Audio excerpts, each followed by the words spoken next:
আচ্ছা, তোমাদেরও কি এরকম হয় কখনো? আমরা অনেক সময় অনেক কিছু ভেবে থাকি, কিন্তু কাউকে বলতে গেলে বা খাতায় কিছু লিখতে গেলে আমাদের লেখা আসে না কলমে। এই পরিস্থিতিতে আমিও একদিন পড়ে গেলাম। তো তখন আমি লিখলাম যে ভাবছি আমি লিখবো বসে গভীর রাত্রি ধরে। রাত অনেক পেরিয়ে গেছে তখন, দুপুর রাত্র। ভাবছি আমি লিখবো বসে গভীর রাত্রি ধরে, ভাবনাগুলো হারিয়ে গেল ভাবনা দেরি ভিড়ে।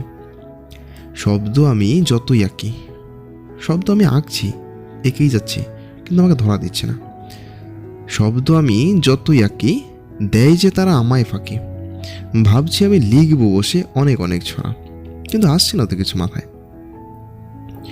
যতই আমি ডাকছি কাছে, কেউ নাড়ে না করা, কেউ আমাকে ধরা দিচ্ছে না, কেউ আমার মনে করা নাড়ছে না। ছাড়ছি না আজ লিখবো, তবে তবে আজকে ছাড়বো না, আজকে আমি লিখেই ছাড়বো। ছাড়ছি না আজ লিখবো, তবে শেষ হলেও সেই শব্দ কবে?